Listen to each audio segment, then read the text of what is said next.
अपने पांचों स्वरूपों का चिंतन करें, आए अनुभव करें। अनादि रूप रच कर तन भान तज कर, अनादि रूप रच कर तन भान तज कर, परम धाम चल दे स्मृतियों से सज कर।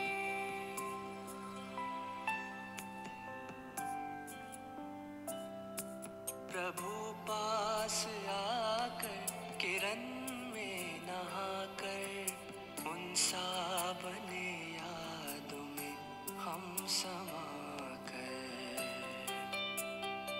स्नेह से कल्प तरु का सिंचन करे, आए अनुभव करे।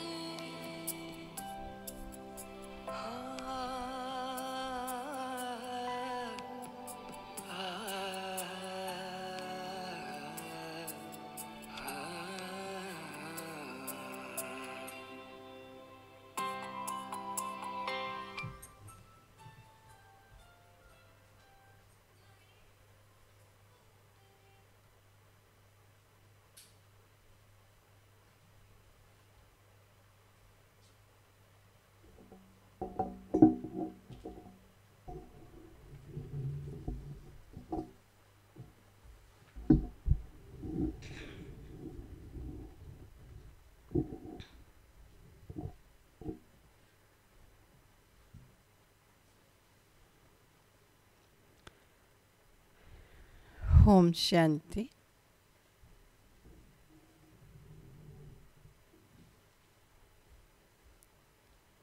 हम सब जानते हैं कि हम शांत देश के वासी हैं और शांत हमारा स्वरूप है और शांति दाता के हम बच्चे हैं। जब इस साकार मनुष्य सृष्टि पर चोला धारण करते हैं तो हम आवाज़ में आते हैं और आवाज़ में आना इतना सरल हो चुका है कि आवाज़ से परे साइलेंस में रहने में कठिनाई प्रतीत होती है। अगर किसी को कहो जरा थोड़ा देर चुप रहो, थोड़ी देर के बाद पूछते हैं कब तक चुप रहना है, क्योंकि आत्मा इस टाकी वर्ल्ड में बोलने की इतनी अभ्यस्त हो चुकी है कि उसे साइलेंस में रहना ही कठिन लगता है।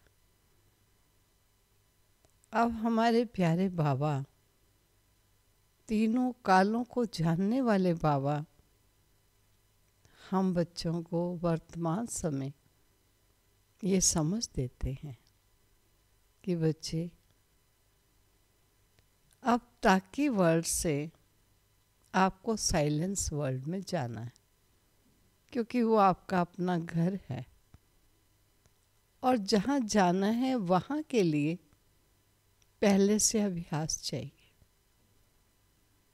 अगर आपको साइलेंस में रहने का अभ्यास नहीं होगा तो जा नहीं पाओगे, रुकावट रास्ते में पड़ जाएगी। रुक कर भी आपको साइलेंस की स्थिति में स्थिर होना ही पड़ेगा।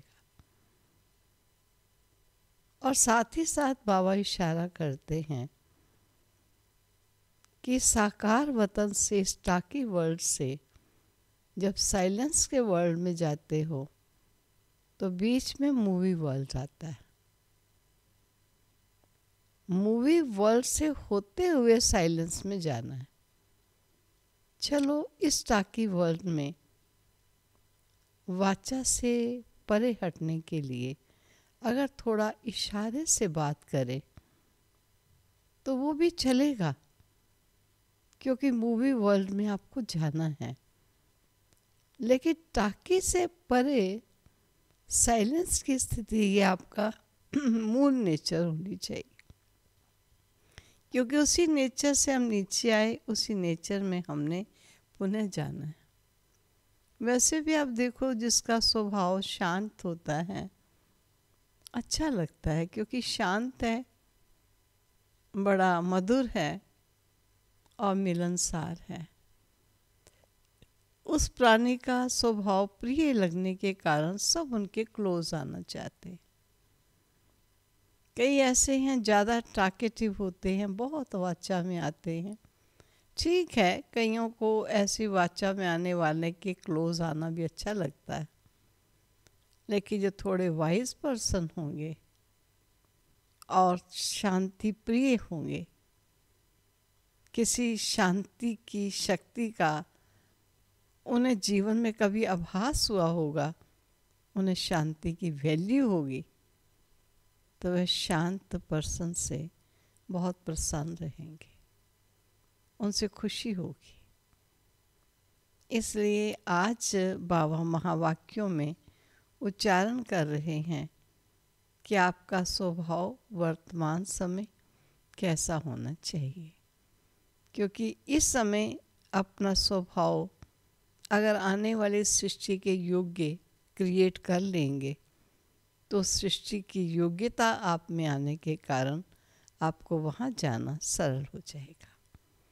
तो आज है महावाक्य 23 तारीख के और 23/4/2020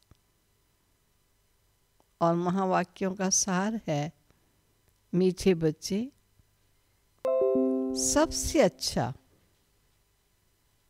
दैवी गुण है शांत रहना। ये बहुत बड़ा दैवी गुण भी है। अधिक आवाज में ना आना, मानो जहाँ आवश्यकता है वहाँ आवाज का सहारा ले लो, लेकिन अधिक जहाँ आवश्यकता नहीं उससे अधिक आवाज में या बड़ी ऊंची आवाज में, जबकि उसका मतलब या प्रयोजन नहीं होता। कोई भी आदत डाल ली है ज़्यादा बोलना और ऊंची बोलना। तो आज बाबा ने कहा सबसे अच्छा दैवी गुण है शांत रहना, अधिक आवाज़ में ना आना, मीठा बोलना। तुम बच्चे अभी टाकी से मूवी में जाओगे और मूवी से साइलेंस में जाते हो, इसलिए अधिक आवाज़ में ना आओ। कोशिश करो, चाहे सब आवाज़ में आ रहे हैं, अब उनको कहेंगे आवाज़ में ना आओ तो वो आपको शायद घूर के देखेंगे, ये क्या हर समय शांत रहो। आप चुप रहिएगा, जो धारणा है वो आप कीजिए। अगर किसी ने करनी होगी तो आपको देख के भी कर लेगा। इसलिए हमको बाबा तैयार कर रहे हैं, क्योंकि हमने जाना है साइलेंस वर्ल्ड में। उससे पूर्व हमको आवाज़ से परे होने का अभ्यास बढ़ाना है। प्रश्न है आज, किस मुख्य धारणा के आधार से सर्वदैवी गुण स्वतः ही आते जाएंगे? वो कौन सी ऐसी मुख्य धारणा है जिससे दैवी गुण स्वतः ही आते जाएंगे? मुख्य है पवित्रता की धारणा।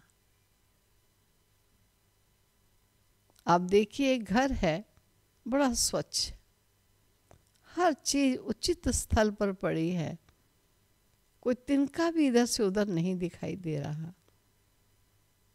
तो स्वच्छता में बहुत शालीनता, बहुत दिव्यता और श्रेष्ठता दिखाई देती है, जबकि है केवल पवित्रता, लेकिन वो शुद्धि के अंदर अनेक गुण दिखाई दे जाते हैं। तो बाबा ने कहा मुख्य है पवित्रता की धारणा। देवताएं पवित्र हैं, इसलिए उनमें दैवी गुण है। इस दुनिया में कोई में भी दैवी गुण नहीं हो सकते, क्योंकि दिव्यता की श्रेष्ठता आने से पूर्व पवित्रता का आना प्रथम आवश्यक है। जब पवित्रता ही नहीं है तो दैवी गुण नहीं हो सकते। बाबा ने कहा आज की इस पतित सृष्टि में कोई में भी दैवी गुण नहीं हो सकते। रावण राज्य में दैवी गुण कहाँ से आए? तुम रॉयल बच्चे अभी दैवी गुण धारण कर रहे हो, क्योंकि जो रियलिटी है वो बाबा ने हमको बता दी, और हम स्वयं सर्वसमर्थ के बच्चे हैं, रॉयल हैं, रियल गुणों को समझ चुके हैं। इसलिए बाबा ने कहा तुम अभी दैवी गुण धारण कर रहे हो। रिकॉर्ड है, बोले नाथ से निराला, गोरी नाथ से निराला कोई और नहीं है। कोई और? एक ही सर्वशक्तिवान है। ओम शांति। अभी बच्चे समझते हैं कि बिगड़ी को बनाने वाला एक ही है। भक्ति मार्ग में अनेकों के पास जाते हैं, कितनी तीर्थ यात्राएं आदि करते हैं। बिगड़ी को बनाने वाला, पतितों को पावन बनाने वाला तो एक ही है। प्रैक्टिकल देख रहे हैं। जब हमारे स्वभाव में बिगाड़ आया, जब हमारे विश्व में बिगाड़ आया, जब हमारे संबंधों में बिगाड़ आया, तो बिगड़ी को बनाने वाला फौरन आ गया। उन्होंने आकर हमें हमारी सत्यता की पहचान देकर बिगड़े हुए स्वरूप को सुधारने के लिए नित्य शिक्षा दे रहे हैं। तो बाबा ने कहा भक्ति मार्ग में अनेकों के पास जाते हैं, कितनी तीर्थ यात्राएं आदि करते हैं। बिगड़े को बनाने वाला, पतितों को पावन बनाने वाला तो एक ही है। सदगति दाता, गाइड, लिबरेटर भी वो एक ही है। अब गायन है, परंतु अनेक प्रकार मनुष्य, अनेक धर्म, मठ, पंथ, शास्त्र होने के कारण अनेक रास्ते ढूंढते रहते। शायद कहीं से कोई रास्ता सत्य का मिल जाए। सुख और शांति के लिए सत्संगों में जाते हैं ना, और जो नहीं जाते वे मायावी मस्ती में मस्त रहते। ये भी तुम बच्चे जानते हो कि अभी कलयुग का अंत है या अभी सतयुग है। नहीं, तामसिकता का प्रहार प्रचार हर प्राणी मात्र पर हो रहा है, चारों तरफ फैल रहा है वातावरण। मनुष्य ये नहीं जानते कि सतयुग कब होता है, अभी क्या है। ये तो कोई बच्चा भी समझ सकता है, सतयुग में क्या होता है और अभी क्या है। वो कहते हैं तो सरल बात है, कोई बच्चा भी समझ सकता है। नई दुनिया में सुख और पुरानी दुनिया में जरूर दुख होता है। इस पुरानी दुनिया में अनेक मनुष्य हैं, अनेक धर्म हैं।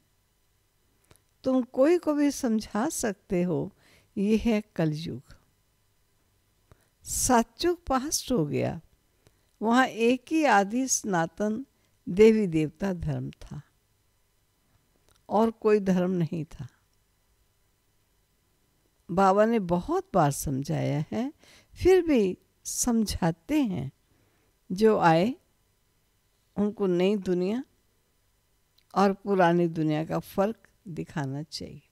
जो बाबा के महावाक्य चले थे, गेट वे टू हेवन, उनको ले जाना चाहिए। आओ हम आपको दिखाएं नरक का द्वार और स्वर्ग का द्वार, कैसे नरक से स्वर्ग में जाते हैं। भल वे क्या भी कहें, कोई 10,000 वर्ष आयु कहते हैं, कोई 30,000 वर्ष आयु कहते हैं युगों की। अनेक मतें हैं ना। अब उनके पास तो है शास्त्रों की मत। कोई शास्त्रानुकूल एक बात निकालता है, दूसरा शास्त्रों के उनसी अर्थ शब्द का कुछ अन्य अर्थ निकाल के कुछ अनेक दूसरी आयु निकालता है। अनेक शास्त्र हैं, अनेक मत हैं। अब मनुष्य के मत है ना, शास्त्र भी लिखते तो मनुष्य है ना, देवताएं कोई शास्त्र नहीं लिखते। सतयुग में देवी देवता धर्म होता है, उनको मनुष्य भी नहीं कहा जा सकता है, वो देवी देवता हैं, ये नहीं कहते मनुष्य शोभा नहीं देता है। तब तो जब कोई मित्र संबंधी आदि मिलते हैं तो उनको बैठकर ये सुनाना चाहिए।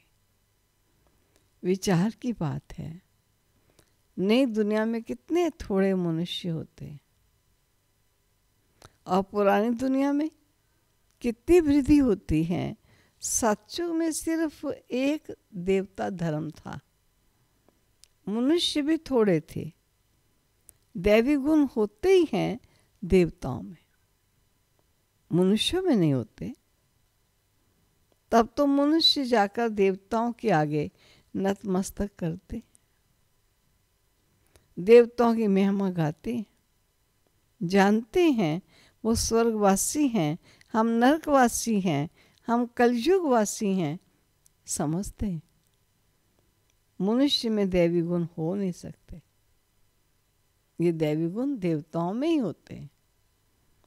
कोई कहे फलाने में बहुत अच्छे दैवी गुण हैं, बोलो नहीं, दैवी गुण होते ही देवताओं में हैं।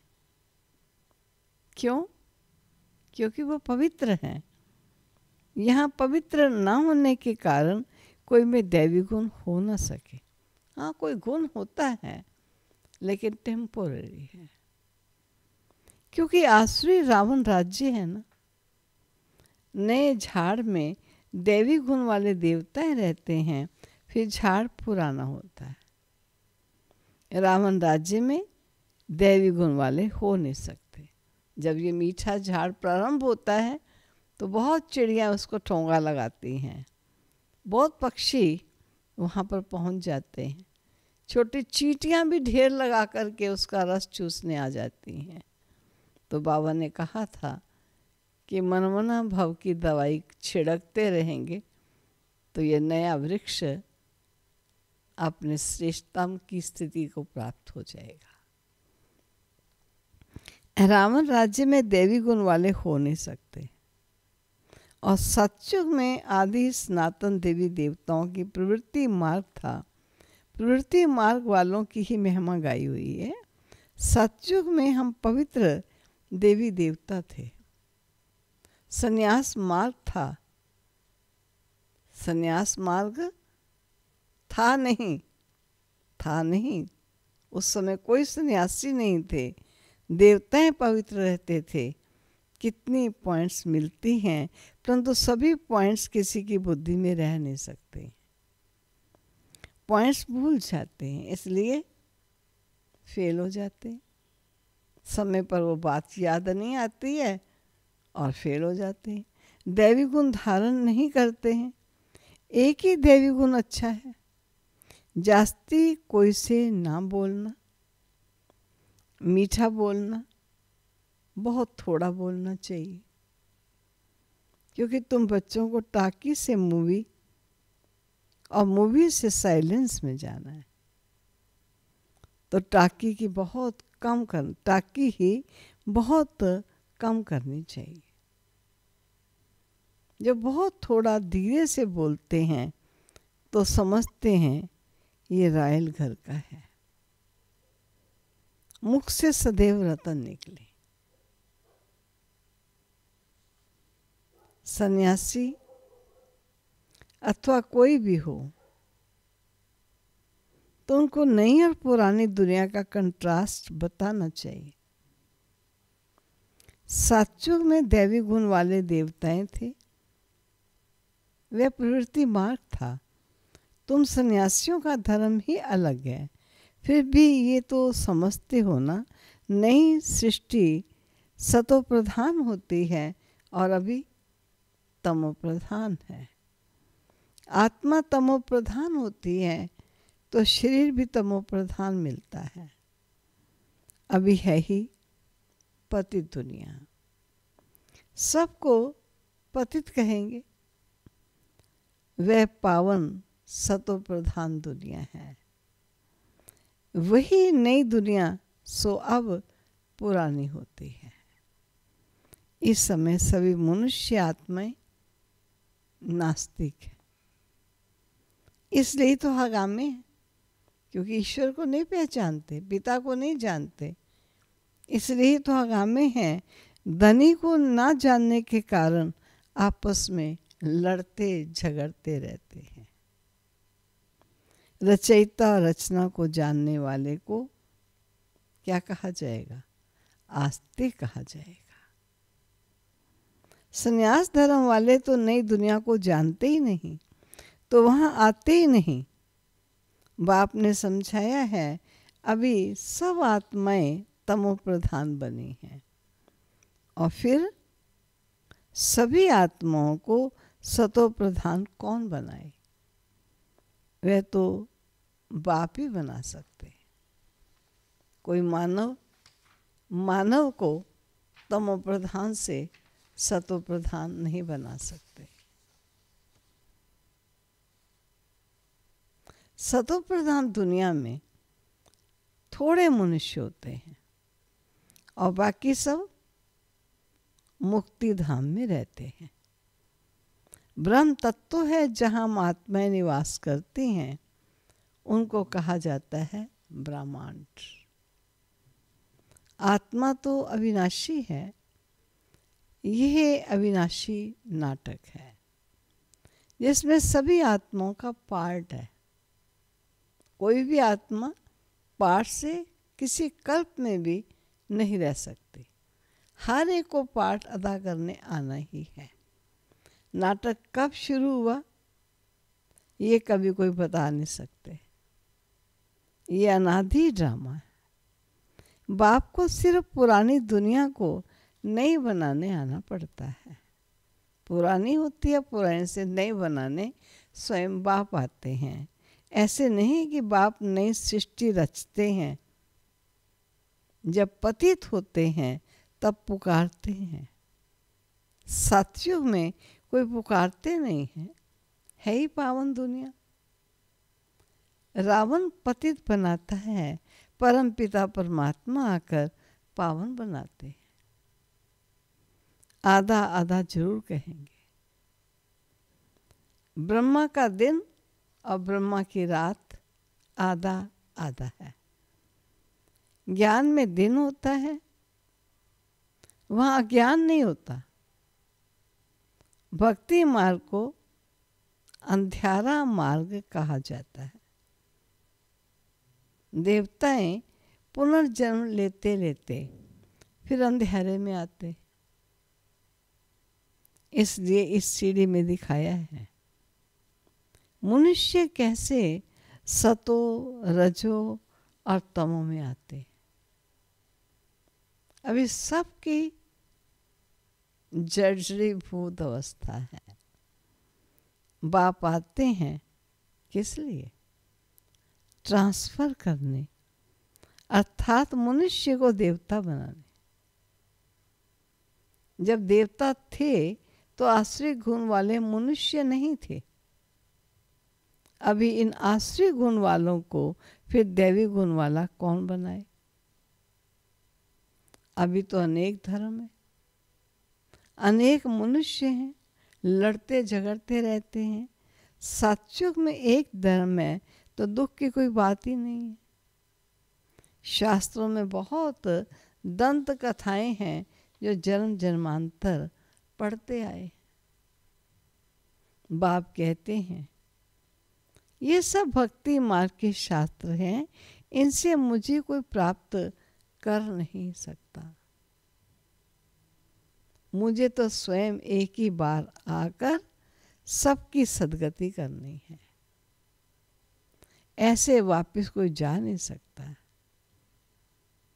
बहुत धैर्य से बैठ समझाना चाहिए। किसी को समझाओ बड़े शांत चित्त होकर, अंदर से मनोस्थिति भी शांत हो और वचन भी ज़्यादा नहीं, जोर से नहीं निकले। समझाना चाहिए, हगामा भी ना हो। ऐसा ना हो कोई बात से किसी को बुरा लग जाए। उन लोगों को अपना अहंकार तो रहता है ना। साधु संतों के साथ फॉलोअर्स भी रहते हैं। जट कह देंगे इनको भी ब्रह्मा कुमारियों का जादू लगा है, ये बैठ के सुन रहे हैं। सियाने मनुष्य जो होंगे वो कहेंगे ये विचार करने योग्य बातें हैं। पहले सुनते ही ना हाँ ना नहीं करेंगे, लेकिन ये कहेंगे ये सब विषय विचार करने योग्य हैं। मेले प्रदर्शनी में अनेक प्रकार के आते हैं। प्रदर्शनी आदि में कोई भी आए तो उसे बड़े धैर्य से समझाना चाहिए, क्योंकि कई बार लगता है ये बात सत्य है जो हमें मालूम है, और हम उसको अधीरवत होकर भी समझाते, जो दूसरे के अहंकार को चोट लगती है। ख्याल रखना है, हम ऐसे ना बोले जो किसी के अहंकार को चोट लगे और उसे ये सिद्ध किया जाए कि वो ना समझ। नहीं, स्वयं समझे, उसे बड़े धैर्य से समझाना चाहिए। जैसे बाबा धीरज से समझा रहे हैं ना, बहुत जोर से बोलना नहीं चाहिए। प्रदर्शनी में तो बहुत इकट्ठे हो जाते हैं ना, फिर कह देना चाहिए कि आप कुछ टाइम देकर एकांत में आकर समझेंगे तो आपको रचयिता और रचना का राज समझाएंगे। रचना के आदि मध्यंत का ज्ञान रचयिता बाप ही समझाते हैं। बाकी तो सब नेति नेति करते जाते हैं। कोई भी मनुष्य जो ना सके, कोई भी मनुष्य जा नहीं सकता है। कहाँ? मुक्ति, जीवन मुक्ति में ज्ञान से सद्गति हो जाती है, फिर ज्ञान की दरकार नहीं होती। ये नॉलेज सिवाय बाप के कोई समझा नहीं सकता। ये बाप के पास ये अथॉरिटी है नॉलेज की, जो समझा सकते हैं। समझाने वाला कोई बुजुर्ग होगा तो मनुष्य समझेंगे ये भी अनुभवी है, तो जरूर सत्संग आदि किया होगा। कोई बच्चे समझाएंगे तो कहेंगे ये क्या जाने, तो ऐसी को बुजुर्ग का असर पड़ता है। मानो कोई धार्मिक भावना वाला आया, बड़ा समझता है, मुझे बहुत ज्ञान है, उसको कोई छोटी आयु वाला समझाएगा, इतना प्रभाव नहीं पड़ेगा जितना कोई बुजुर्ग होगा और बड़ा धैर्य बातों से सुनाएगा, तो उनको लगेगा कि इन्होंने भी भक्ति पूजा पाठ किया हुआ है। बाप एक ही बार आकर ये नॉलेज समझाते, तमो प्रधान से सतो प्रधान बनाते हैं। माताएं बैठ उनको समझाएंगी तो खुशी होगी। कहीं बाबा कहते हैं बच्चे समझाए, वो समय समय की बात है।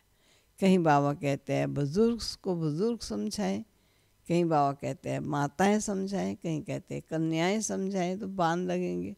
हर एक अलग अलग प्रकार की आत्माएं हैं, उनको अलग अलग प्रकार से समझाया जाए। माताएं बैठ उनको समझाएंगी, खुश होंगे। बोलो ज्ञान सागर बाप ने ज्ञान का कलश हम माताओं को दिया है, जो हम फिर औरों को देते हैं। बहुत नम्रता से बोलते रहना है। शिव ही ज्ञान का सागर है जो हमको ज्ञान सुनाते हैं। कहते हैं मैं तुम माताओं द्वारा मुक्ति जीवन मुक्ति के गेट्स खोलता हूँ और कोई खोल ना सके। हम अभी परमात्मा द्वारा पढ़ रहे हैं, हमको कोई मनुष्य नहीं पढ़ाते। ज्ञान का सागर एक ही परम पिता परमात्मा है। तुम सब भक्ति के सागर हो, भक्ति के अथॉरिटी हो, ना कि ज्ञान की। ज्ञान की अथॉरिटी एक में ही है, महिमा भी एक ही करते हैं, वही ऊंचे से ऊंचा है। हम उनको ही मानते हैं, वे हमको ब्रह्मा तन से पढ़ाते हैं, इसलिए ब्रह्मा कुमार कुमारियां गाए हुए हैं। ऐसे बहुत मीठे रूप में बैठकर समझाओ, भले कितना भी पढ़ा हुआ हो, ढेर प्रश्न करता हो, पहले तो बाप का ही निश्चय कराना है। पहले तुम ये समझाओ रचता बाप है व नहीं। सभी का रचयिता एक ही शिव बाबा है, वही ज्ञान का सागर है। बाप टीचर सतगुरु है। पहले तो यह निश्चय बुद्धि हो कि रचता बाप ही रचना के आदि मध्य अंत को ज्ञान दे सकते हैं। आदि मध्य अंत का ज्ञान वही देते हैं, वही हमको समझाते हैं। वे तो जरूर राइट ही समझाएंगे ना, फिर कोई प्रश्न उठ नहीं सकता। बाप आते हैं संगम पर,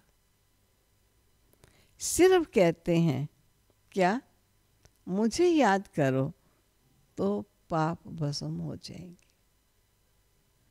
हमारा काम ही है पतितों को पावन बनाना। अभी तमो प्रधान दुनिया है, पतित पावन बाप बिगर कोई जीवन मुक्ति दे नहीं सकता है। उनके बिगर किसी को मिल नहीं सकती, कोई दे नहीं सकता। सभी गंगा स्नान करने जाते हैं तो पतित ठहरे ना। गंगा को पतित पावनी कहते हैं। स्नान करने जाते हैं तो पतित ठहरे ना। मैं तो कहता नहीं हूँ कि गंगा स्नान करो, मैं तो कहता हूँ मामेकम याद करो। मैं तुम सभी आशिकों का माशूक हूँ। सभी एक माशूक को याद करते हैं। रचना का क्रिएटर एक ही बाप है। वे कहते हैं देही अभिमानी बन, मुझे याद करो, तिस योग अग्नि से विकर्म विनाश होंगे। ये योग बाप अभी ही सिखाते, जबकि पुरानी दुनिया बदल रही है। विनाश सामने खड़ा है। अभी हम देवता बन रहे हैं। बाबा कितना सहज बताते हैं।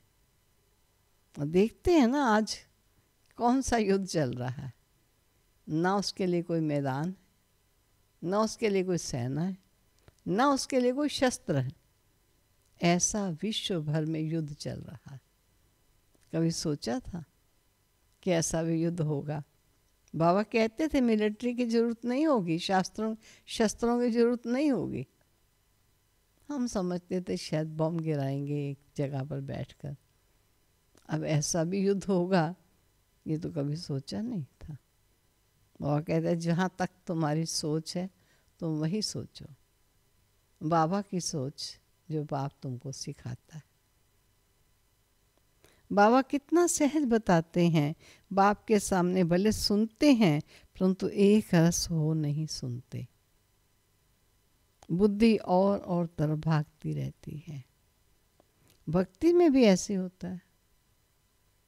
सारा दिन तो वेस्ट जाता है, बाकी जो टाइम मुकर्रर करते हैं उसमें भी बुद्धि कहाँ कहाँ चली जाती है।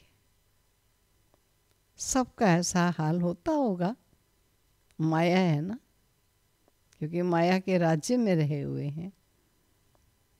कोई कोई बच्चे बाप के सामने बैठे और ध्यान में चले जाते हैं। ये भी टाइम वेस्ट हुआ ना।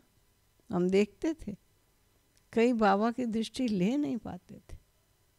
जो ही ईश्वरीय दृष्टि मिली नहीं, वो आंखें बंद हैं, उनको दिव्य साक्षात्कार प्रारंभ हो जाते थे। तो बाबा कहते थे ये भी टाइम वेस्ट हुआ ना, कमाई तो नहीं हुई। बाबा कहते थे देखो मैं महावाक्य सुना रहा हूँ, ये मेरे बच्चे अनजान महावाक्य नहीं सुन रहे। कंट्रोल चाहिए अपने ऊपर। बाप तो कहते हैं याद में रहो जिससे विकर्म विनाश होंगे। ध्यान में जाने से बुद्धि में बाबा की याद नहीं रहती। इन सब बातों में बहुत घोटाला है। तुमको तो आंखें बंद भी नहीं करनी, याद में बैठना है। आंखें खोलने से डरना नहीं चाहिए। बुद्धि योग इधर उधर चला जाएगा, सामने दिखाई देगा, दृश्य दिखाई देंगे, नहीं। आंखें खुली हों, बुद्धि में माशूक की याद हो। ये है रियल याद। आशिक माशूक नहीं कहते सब चुप हो जाओ, सब मज़ेदार आंखें बंद करके अपने आशिक को याद करने दीजिए। नहीं, लोग बातें कर रहे हैं, हंस रहे हैं, खेल रहे हैं, दृश्य सामने आ रहे हैं, लेकिन आशिक माशूक अपनी उसी धुन में बैठे। बुद्धि में माशूक की याद हो, आंखें बंद करके बैठना ये कायदा नहीं है। बाप कहते हैं याद में बैठो, ऐसे थोड़ी कहते हैं आंखें बंद करो। आंख बंद कर कांध ऐसे नीचे कर बैठेंगे तो बाबा कैसे देखेंगे? गर्दन नीचे की हुई है, आंखें बंद की हुई हैं, तो बाबा कैसे देखेंगे? आंखें कभी बंद नहीं करनी चाहिए। आंखें बंद हो जाती हैं तो बाबा ने कहा कुछ दाल में काला होगा। और कोई को याद करते होंगे, कोई और संकल्प आते हैं। बाप तो कहते हैं और कोई मित्र संबंधियों आदि को याद किया तो तुम बच्चे आशिक नहीं ठहरे। सच्चा आशिक बनेंगे तभी ऊंचा पद पाएंगे। मेहनत सारी याद में है। देह अभिमान में बाप को बोलते हैं, फिर धक्का खाते रहते हैं। और बहुत मीठा भी बनना चाहिए, वातावरण भी मीठा हो, कोई आवाज नहीं, ज़्यादा शोर गुल हा हल्ला नहीं। कोई भी आए तो देखे बात कितनी मीठी करते हैं। बहुत साइलेंस होनी चाहिए, कुछ भी लड़ना झगड़ना नहीं। नहीं तो जैसे बाप टीचर गुरु तीनों की निंदा कराते हैं, वे फिर पद भी तो बहुत कम पाएंगे। बच्चों को अब समझ तो मिली है। बाप कहते हम तुमको पढ़ाते हैं ऊंचा पद पाने के लिए। पढ़कर फिर औरों को पढ़ाना है। खुद भी समझ सकते हैं, हम तो कोई को सुनाते नहीं हैं, तो हम क्या पद पाएंगे? प्रजा नहीं बनाएंगे तो क्या बनेंगे?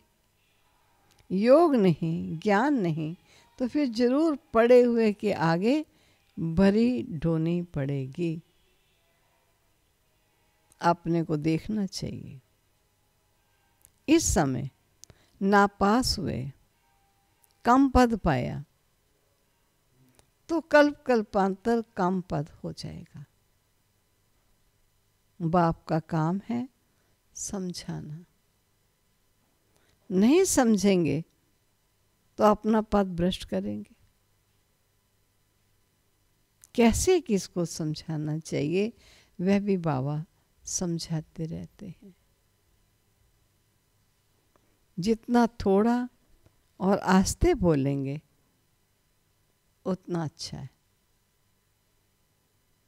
बाबा सर्विस करने वालों की महिमा भी करते हैं ना, बहुत अच्छी सर्विस करते हैं तो बाबा के दिल पर चढ़ते हैं।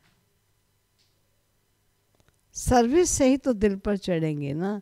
याद की यात्रा भी जरूर चाहिए, तब ही सतो प्रधान बनेंगे। सजा जास्ती खाएंगे तो पद कम हो जाएगा। पाप भस्म नहीं होते हैं तो जरूर है सजा बहुत खानी पड़ती है और पद कम हो जाता है। उसमें घाटा कहा जाता है। ये भी व्यापार है, घाटे में नहीं जाना चाहिए। ये जन्म जन्मांतर की कमाई है, ये व्यापार है। घाटे में नहीं जाना चाहिए। दैवी गुण धारण करने हैं, ऊंच बनना चाहिए। बाबा उन्नति के लिए किस्म किस्म की बातें सुनाते। अब जो करेगा सो पाएगा। तुमको परिस्तानी बनना है, गुण भी ऐसे ही धारण करने। अच्छा सुना। मीठे मीठे सिकिलदे बच्चों प्रति माता पिता बाप दादा का याद प्यार और गुड मॉर्निंग। रूहानी बाप की रूहानी बच्चों को नमस्ते। रूहानी बच्चों की रूहानी बाप को नमस्ते। धारणा के लिए मुख्य सार, किसी से भी बहुत नम्रता और धीरे से बातचीत करनी है। बोलचाल बहुत मीठा हो, साइलेंस का वातावरण हो, कोई भी आवाज ना हो, तब सर्विस की सफलता होगी। दूसरा है सच्चा सच्चा आशिक बन एक माशूक को याद करना है। याद में कभी आंखें बंद कर कांध नीचे करके नहीं बैठना है। देही अभिमानी होकर रहना है। और आज के महावाक्यों में वरदान है, विशाल बुद्धि द्वारा संगठन की शक्ति को बढ़ाने वाले सफलता स्वरूप भव। संगठन की शक्ति को बढ़ाना ये ब्राह्मण जीवन का पहला श्रेष्ठ कार्य है।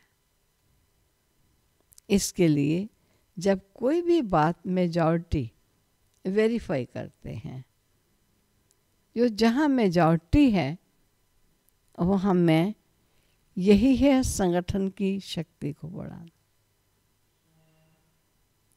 इसमें ये बड़ाई नहीं दिखाओ कि मेरा विचार तो बहुत अच्छा है, भले कितना भी अच्छा हो, लेकिन जहाँ संगठन टूटता है वे अच्छा भी साधारण हो जाएगा। आपने अपना विचार दिया, सबने अपना विचार दिया, लेकिन ज़्यादातर का विचार जिस बात का आया उसके साथ हम भी सहमत हैं। बस ये नहीं देखना ये कह रहे हैं बात मेरी राइट होगी, नहीं, ये भी विघन रूप बन जाना है। जहाँ संगठन टूटता है वे अच्छा भी साधारण हो जाएगा। उस समय अपने विचार त्यागने भी पड़े तो त्याग में ही भाग्य है। इससे ही सफलता स्वरूप बनेंगे, समीप संबंध में आएंगे। आपस के संबंध भी समीप के बनेंगे और स्वरूप भी सफलता का बनेगा। स्लोगन है, सर्व सिद्धियां प्राप्त करने के लिए मन की एकाग्रता को बढ़ाओ। तो चलो अभी हम अपने मन की एकाग्रता को चेक करेंगे, अपने प्यारे बाबा को भोग लगाएंगे। बस जैसे कि आत्मा इस चोले को छोड़ सूक्ष्म वतन में सूक्ष्म आकारी चोला धारण कर प्यारे बाप दादा के सन्मुख विराजमान है, भोग स्वीकार करा रही है। केवल एक संकल्प यही हो। चलो।